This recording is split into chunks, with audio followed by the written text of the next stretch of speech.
Jones out of the gun, back to throw. 1st and 10 from the 12. To the end zone, right corner, touchdown! Welcome to the NFL. Daniel Jones as he hits Benny Fowler out of the shotgun. Jones looks to the left corner of the end zone, touchdown, T.J. Jones. This was a dime right here. Daniel Jones put some nice air under the ball. T.J. just ran right under it.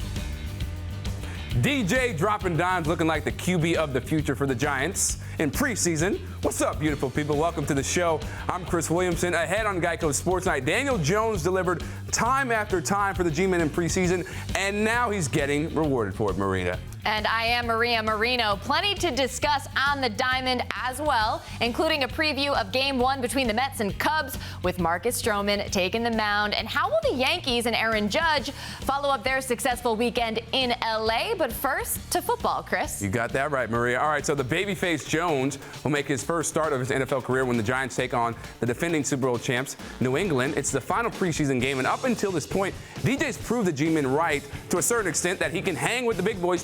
25 of 30 for 369 yards and 2 TDs in 3 games. So, Daniel, you ready for your big start?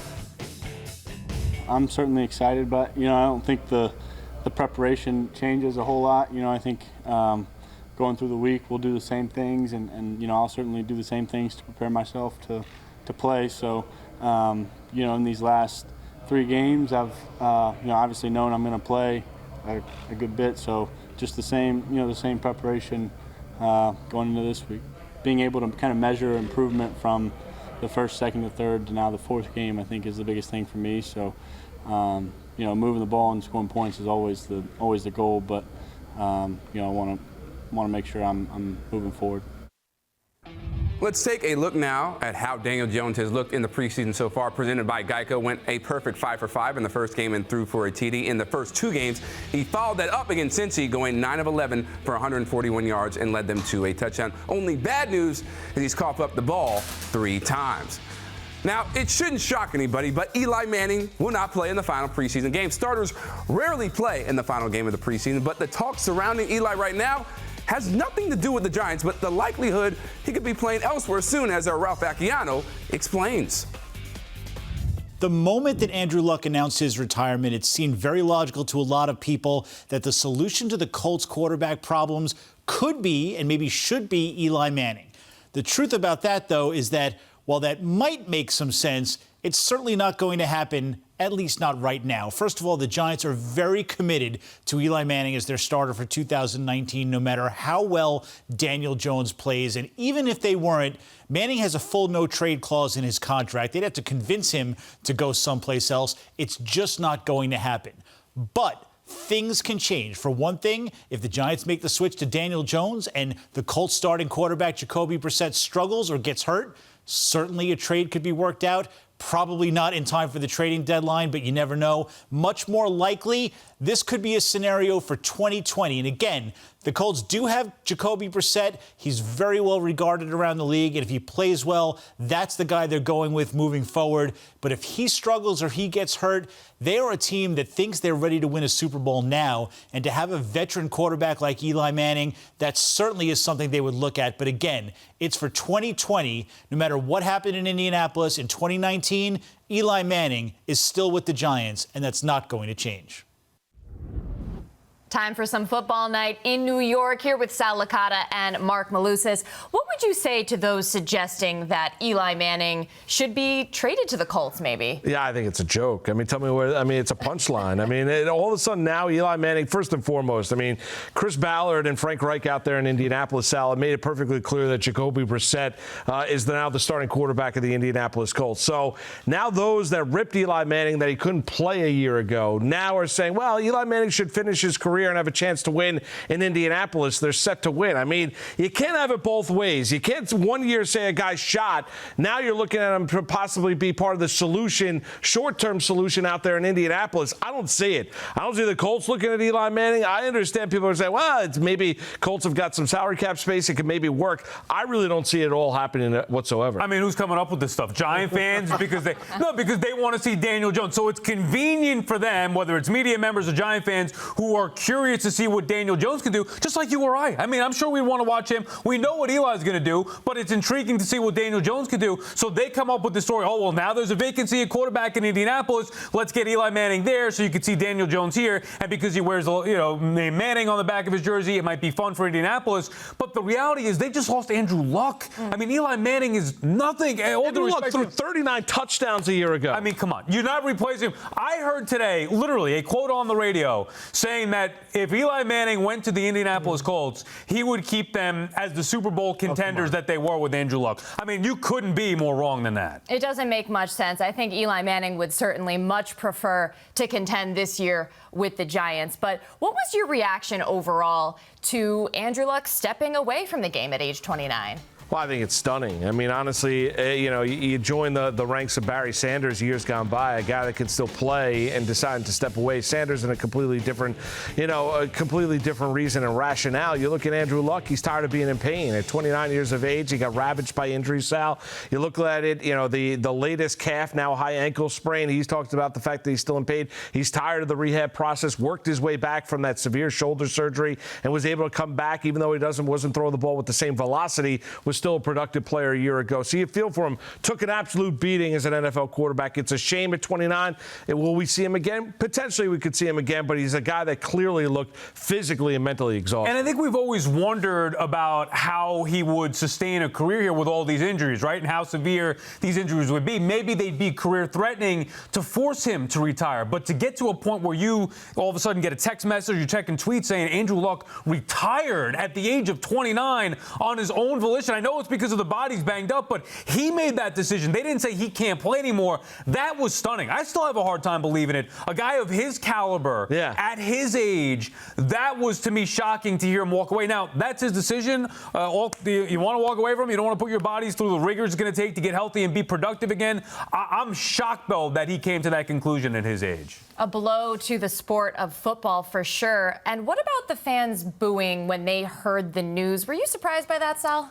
No, I'm not surprised by that. And I have a problem with people telling them what they should do. Look, I don't think they're booing Luck, the individual. They're booing the situation. You're hearing that as a Colts fan. You're in that stadium. You're thinking, what? This guy's retiring. He's walking away. The season's starting in 2 weeks. We're screwed. I mean, they have no choice. So while it may not be the classiest thing to do, I don't think that they meant it personally. I think they were just booing the situation, and it's a rough situation for the Indianapolis Colts and their fans. Yeah, and listen, it's not something I would do. I don't think it's something Sal would do if you're sitting at the game. But I also think I can give the Colt fan a little bit of a break. I mean, to be sitting there watching a meaningless preseason game, Luck is on the sideline and then civvies, and all of a sudden you're getting news and a report on Twitter from Adam Schefter saying that Andrew Luck is calling it a career, a Sunday press conference out in Indianapolis. I mean, that's stunning news. So if a fan wants to boo at that stage, I'll give him a little bit of a pass, because I think like the rest of the National Football League, all football fans, sports fans, everybody was stunned by the news. So if you decide to boo, not the classiest thing in the world, I'll give you a little bit of a pass. And those that are criticizing the fans, I mean, come on, get a grip, get a life. Right. I mean, it's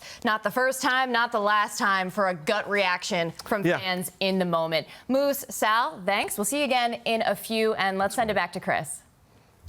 All right, thanks, Maria. Up next, Yankees lefty Jay Happ gave up 5 runs in his last outing versus the A's. That's not good, but he could wipe that memory away with a strong outing against Seattle Monday night. Plus, the Mets got eaten up by Josh Donaldson in Atlanta in their last series. So what will they have to do against the Cubbies to make sure they don't endure another sweep? And Marcus Stroman's been solid, but not great for the Mets since being traded. Just how big is this start for him Tuesday with the NL wildcard chase getting closer to September? That and more when we return. Geico Sports Night is brought to you by Geico. 15 minutes could save you 15% or more on car insurance. Visit geico.com for a free rate quote.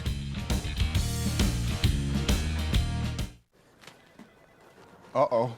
Looks like someone's still nervous about buying a new house. Is it that obvious? Yes, it is. You know, maybe you'd worry less if you got Geico to help with your homeowner's insurance. I didn't know Geico helps with homeowners insurance. Yeah, they've been doing it for years. What are you doing? Big Steve? Thanks, man. There he is. Get to know Geico and see how much you could save on homeowners and renters insurance. the door is wide open for your future career in the auto and diesel transportation industry. At Universal Technical Institute, we can help you get there with hands-on training where you'll use the latest technology for repair, maintenance, and high-performance tuning. Faster, where you can be graduate ready in just about a year. And smarter, with over $15 million in scholarships and career fairs nationwide, UTI is ready to help you open doors. Get there faster, smarter. Visit uti.edu/NJ and check out our New Jersey campus in Bloomfield. Built by champions and contenders. Built towards the future on the foundation of our past. Built to defy expectations and challenge convention. Built by those who came before and everyone to come. Get your tickets today to witness the 2019 U.S. Open. Built for glory.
If there were one party for all of history's creators and pioneers, without question, that party would be thrown by the father of tequila. Cuervo Tradicional since 1795.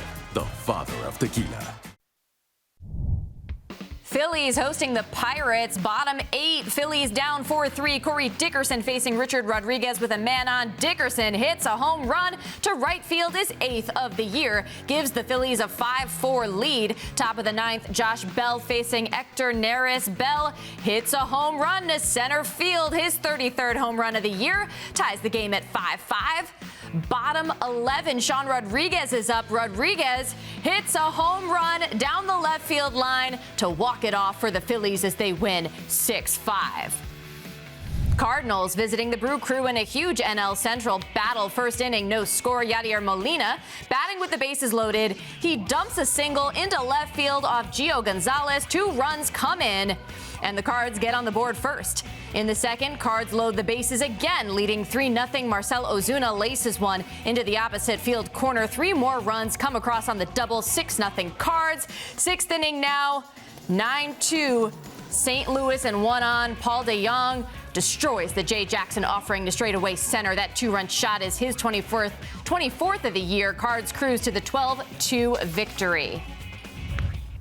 Here are the latest wild card standings in the NL, and it's good news, bad news for the Mets. They trail the Phillies now by a game, but are a half game ahead of the Brewers. The Mets are still very much in the playoff hunt after the high of sweeping the contending Indians and the low of getting swept by the leaders in their division, the Braves. Up next is a huge opportunity to improve positioning. SNY contributor John Harper has more. Yeah, big series at Citi Field this week with the Cubs. Obviously, they're chasing the Cubs. 2 games in front for the second wild card spot. Feels like the Mets really need to win 2 out of 3 coming off their getting swept by the Braves here. They're going to be chasing that Cubs team for that spot, and it feels like right off the bat, setting the tone. Marcus Stroman has to set the tone in the first game. He's been okay, not great, since he's come over from the Blue Jays. Needs to really be sharp with that slider and the sinker.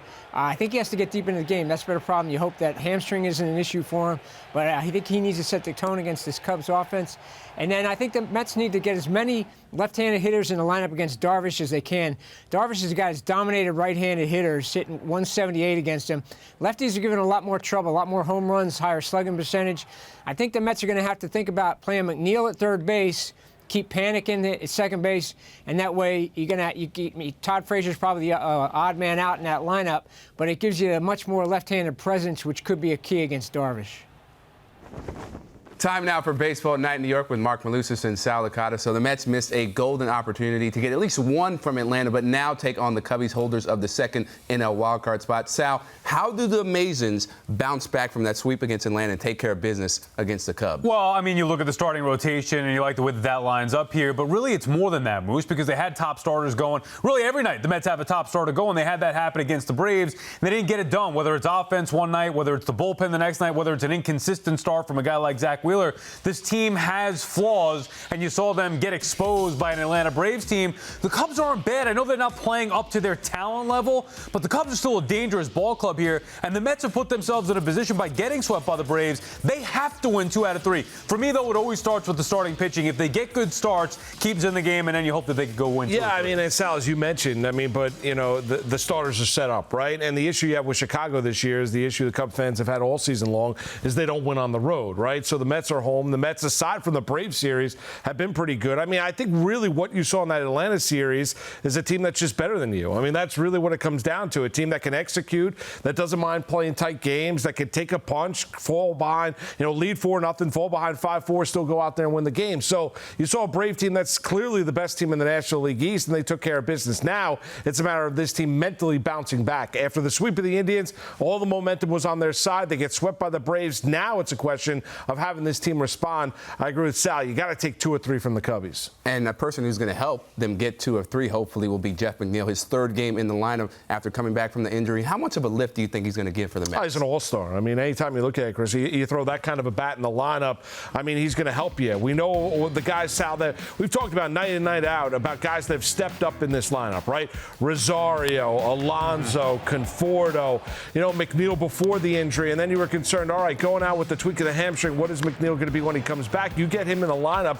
If he's hitting at his capabilities, it's just another big-time threat, and the ability to score runs without driving the ball over the fence, which I think is of key importance. He's another guy to add to that lineup to where when certain guys like Conforto has been struggling a little bit, if Rosario comes back down to earth, now you have another guy in McNeil who could pick you up for a night. Really, it's not one guy. They need, you know, McNeil's not going to be the guy to carry that lineup. He needs some help along there, but could he do it for a night? Absolutely. Then maybe the next night it's Alonso, one night it's Ramos, or Rosario or Conforto. So, yeah, he's a huge weapon to have back in that lineup because he can carry you for a night, but you need more than just one guy to be able to get you through. Look, Cubs are a good team. I mean, I know they haven't been good. They haven't been good on the road. They're going to need a good team effort here to take 2 or 3 from the Cubs. So Jeff McNeil is a big weapon. You know, also would be a great big weapon is Marcus Stroman. He hasn't really performed up to what people expected of him. So how big is this start, Moose, coming up on Tuesday? Yeah, I've been a little disappointed. I thought Stroman would be a lot better. I mean, he certainly, I mean, put whether or not he wanted to be a Met aside, right? He's a Long Island guy coming here.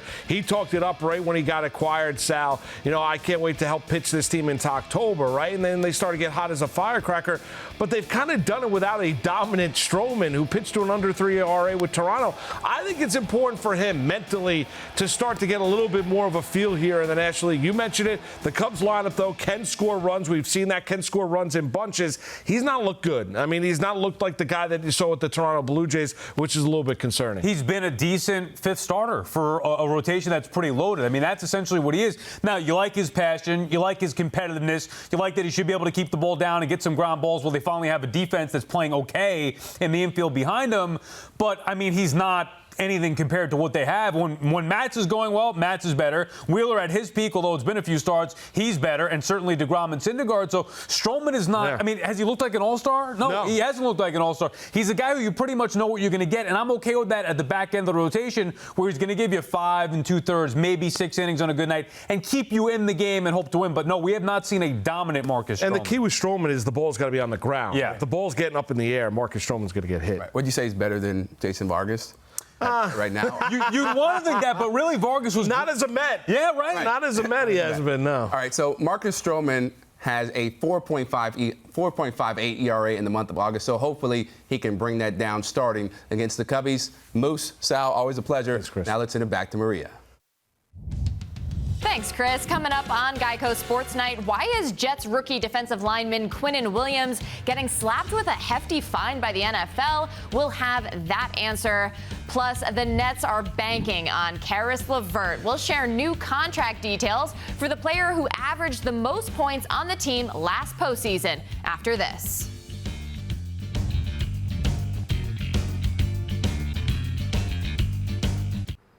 So that early retirement we planned, it's going okay? Great. Now I'm spending more time with the kids.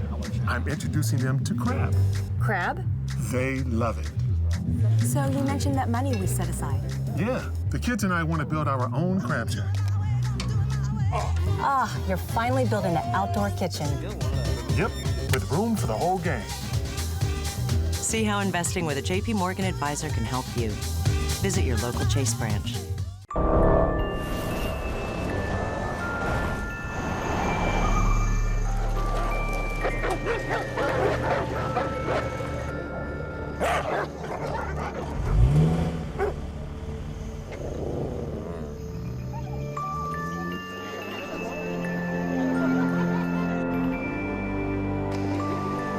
The Range Rover Velar. Land Rover, above and beyond. We are sisters, and we just moved in together. Why Alyssa and Aaliyah chose Fios. We stream so much. A lot of times Alyssa is watching TV on her laptop, using her phone, also using her tablet. I am really good at multitasking. Because I'm awesome. A little. Get the internet you need at a price you'll love. Plus a $50 Visa prepaid card when you switch now. Only on Fios. Hey, let's make this interesting. Throw down some money right now, and you could earn up to $500 in bonus cash. I'm gonna get extra greenbacks, just like that. Abraham, you know I always keep it 100. You'd do that for me? No, but DraftKings would. DraftKings, the U.S. sports book for the U.S. sports fan. Everyone gets a deposit bonus up to $500. Plus, we'll match your first bet up to $200. So download the top-rated sportsbook app and make it rain. What's the role of a car company? To take your kids to and from school? We think it can be something bigger. Right. So we have the essay structure. We have 3 parts. This summer, Volkswagen is supporting America's teachers. Visit your VW dealer to learn how you can join in. Hurry in during the Volkswagen Drive Bigger event and lease a family-friendly 2019 Atlas S4 Motion for just $319 a month. Hey, Google. Talk to City Entertainment. Welcome back to City Entertainment. Let's help you find a concert.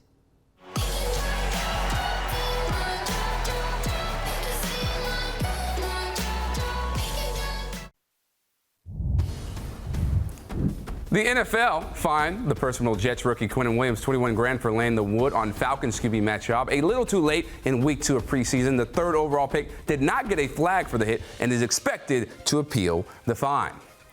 Sticking with Gang Green, the Jets held their 19th annual kickoff luncheon Monday afternoon. The event brings Jets players, legends, and coaches together to help benefit the New York Jets Foundation and the Lupus Research Alliance organization. And our Janae Coakley caught up with veteran Jets left tackle Kelvin Beachum to discuss it all. Kelvin, what's it like being in an event like today? It's special. You know, there's a lot of energy in the air here in New York, here in this building, especially with the fans being here. We're excited for the season to start, and you know that the season is approaching us when we start having this particular event. What has this camp been for you, and what has this preseason been for you guys as starters? You know, it's been one of adjustment. You know, new regime that's here, Coach Gase, Joe. You know, everybody's new. Just getting accustomed to new people and understanding a different philosophy and a different culture.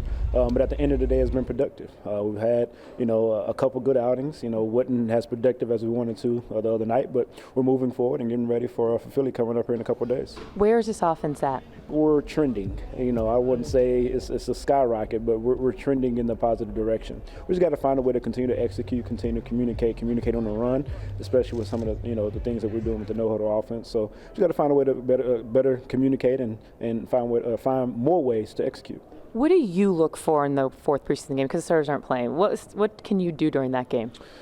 Encourage, you know, my teammates, you know, some of the young guys. You know, really at the end of the day, you just look for guys who are willing to fight. You know, it's the end of camp, it's the end of preseason. Sometimes these games can be meaningless to some, who are not playing. But at the end of the day, I was in this game fighting for a roster spot. So understanding how important this particular game is to so many people on the roster. The Nets have signed 2016 first-rounder Karis LeVert to a rookie extension reportedly worth $52.5 million over 3 years. He joins Kevin Durant, Kyrie Irving, DeAndre Jordan, and Spencer Dinwiddie, who are now all under contract through 2020-2021. To USA Basketball, who was taking on Canada in a pre-World Cup exhibition game. Time winding down in the first quarter. Kemba Walker drives through traffic, makes the layup, plus the foul, giving Team USA a double-digit lead. Final seconds of the second quarter, Team USA comes up with a loose ball. Going the other way, Chris Middleton sets up Donovan Mitchell with the alley-oop dunk as time expires. USA going on to defeat Canada 84-68. Tennis is next on Geico Sports Night, and as a statue was unveiled at the U.S. Open for one of the greats in the sport, Althea Gibson, a couple more greats faced off in round one. Highlights coming up. Geico Sports Night is brought to you by Geico. 15 minutes could save you 15% or more on car insurance. Visit geico.com for a free rate quote. Weather's perfect. Families all together. And we switched to Geico, save money on our boat insurance. How can it get any better than this? Dad, I just caught a goldfish. There's no goldfish in this lake. Whoa. It's pure gold. We're gonna be rich. We're gonna be rich! It only gets better when you switch and save with Geico.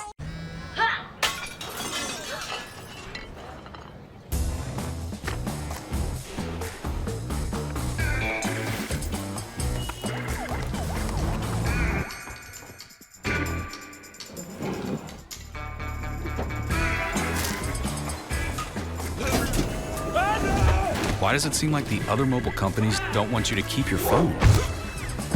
We don't mind. Keep your phone, save your money. Switch to Spectrum Mobile. Welcome to Toyota's National Clearance Event. Been hearing a lot about some great deals. Yep, with the great deals on the last of the 2019s and low APR financing options, it's a win-win. What about me? It's a win-win-win. What about us? It's a win, win, win. Everybody wins at the National Clearance Event. Right now, lease a new 2019 Highlander with all-wheel drive for just $239 a month. Or get $2,000 customer cash on a new 2019 Highlander. Save on the last of the 2019s. Come in today. Toyota, let's go places. I'm Jenny Garth, and as a mother of 3, I know kids worry about a lot of things. Getting enough food to eat shouldn't be one of them. But here in America, that is a real worry for 1 in 5 children. Even though we are one of the most food-rich countries in the world, 15 million children don't know where their next meal is coming from.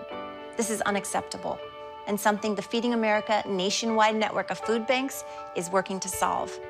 Instead of accepting that our country lets billions of pounds of surplus food go to waste every year, Feeding America has made it their mission to help families in need by rescuing this food. Through food pantries and meal programs, the nationwide network of food banks provides more than 3 billion meals, serving virtually every community in the United States, including yours. Join me in supporting Feeding America and your local food bank by visiting feedingamerica.org. Together, we can solve hunger. Together, we're Feeding America.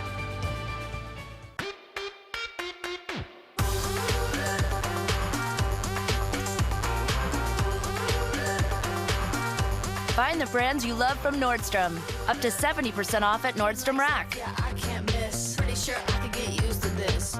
That's fashion at a fraction. Shop anytime at NordstromRack.com and get easy returns in store. Nordstrom Rack. What will you find? I could get used to this. First round of the U.S. Open. On the women's side, Serena Williams taking on Maria Sharapova under the lights. Serena would win the first set, serving up 2-1 in the second set. Sharapova hits an approach shot to Serena's backhand side. Serena then delivers a perfectly placed winner. Take another look. Serena able to save break point with a dazzling backhand right down the line and throws her fist in the air. Serena looking to close it out on match point. Sharapova unable to keep up as her shot sails long. Serena dominates Sharapova, needing only 59 minutes to win the match 6-1, 6-1. Before we go, a positive for the Yankees. Luis Severino is scheduled to throw 35 pitches in a simulated game Tuesday in Tampa, Florida. If all goes well, he could be cleared to start a minor league rehab assignment Sunday. Yankees fans would love to see that. All right, on that note, that's going to do it for this edition of